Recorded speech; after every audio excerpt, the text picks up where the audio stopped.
What is crowdfunding? Crowdfunding is a method where when you have a product and if you don't have huge amounts of money to manufacture that product, you can put it in certain websites and people will fund your project. That's called crowdfunding. So let's say you come up with an amazing new piece of technology, but it will cost you a huge amount of money to build that, make it in a mass production and sell it to a lot of people. And in the initial stage, you don't have that money. That is when there are certain websites like Kickstarter and Indiegogo where you can put up your product's prototype. You can see what you're trying to build, what kind of product is this, and how it will be benefited for people. So once you put that on the website and people who are really interested in that product and people who want to use that product on a regular basis, they will put money on your project. In our first startup, Curionics, we actually did a crowdfunding project. And when we came up with a product which we thought it would be great and we can use it to help many people learn about Internet of Things and IoT, we did a crowdfunding project and we put it on Indiegogo. Right now the project is not there, we recently checked. But when we did, we were super excited because we've seen all the best things about crowdfunding, where people raise a huge amount of money. So the best thing about crowdfunding is people who put their money also want your product. So they are not raising money for your product, they are actual customers, which is way easy and which is way good for any business. So when we put our first project, we were super excited. We thought a huge amount of people will be backing our project, we'll be making a huge amount of money. At the same time, we'll be also getting so many customers to whom we can cater them, we can teach them IoT, so many amazing dreams. But everything shattered because no one actually backed our project. We thought this project is going to change lives, but many people didn't thought that. After a couple of days, we just had one backer, one person who backed our project for $19. And there are certain rules in crowdfunding. If you don't achieve your target, whatever target you set, you will not get any money. Let's say you set a target for $10,000. Even if you raised $9,500, you will not get that project. You will not get that money because you haven't crossed your limit. So the same way we had a certain number of limit, I don't remember the limit, but when we did that, we had just one person backing our project for $19 and that's it. That's the end of our story when it comes to crowdfunding. And later we did other projects, we started making money. That's a completely different story.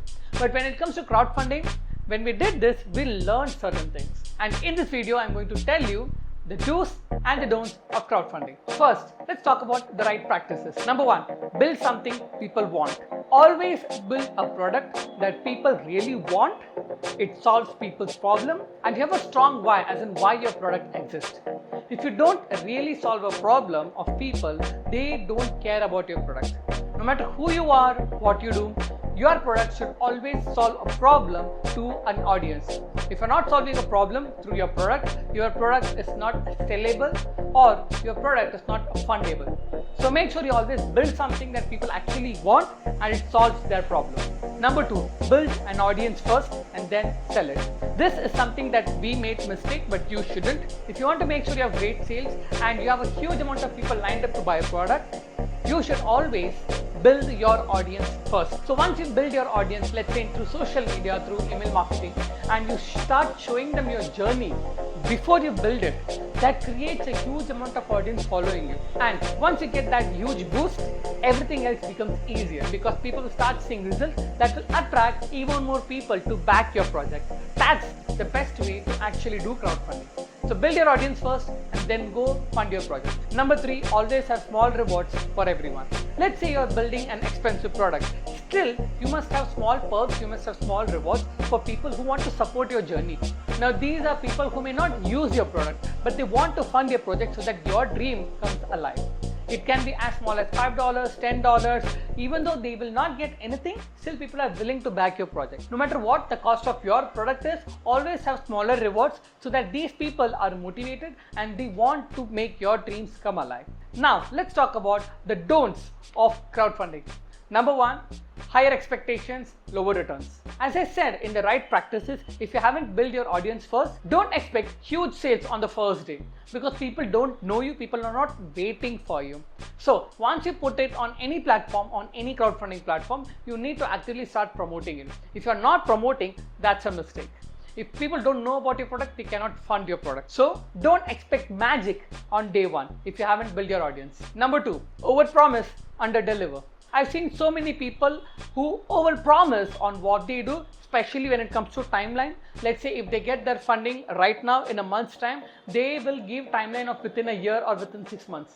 Now, that may seem too much of a time, but people will not be able to deliver at that time, and that hurts your reputation.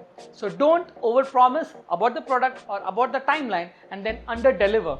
That way, you're killing your own brand. And number 3, don't promote on multiple platforms. Now, to make more sales and to get to more people, some people put the same product in multiple different crowdfunding platforms. This backfires your brand. Just stick with one platform, Kickstarter, Indiegogo, or whatever platform you have in your country, and then focus only on that particular platform. You can use social media, multiple ways, multiple platforms, and then get that traffic to your product. But don't sell or fund your project in multiple platforms, because that will backfire you. So it's always better to just stick with one platform when it comes to crowdfunding, and then use multiple social media platforms to promote your product. So these are some of the things that we have learned in our journey of crowdfunding, the mistakes we did, the things we learned. And if you want to learn more about entrepreneurship, what to do, what not to do, you can follow this channel. And if you like this video, just hit the like button. Thank you so much and have a great day.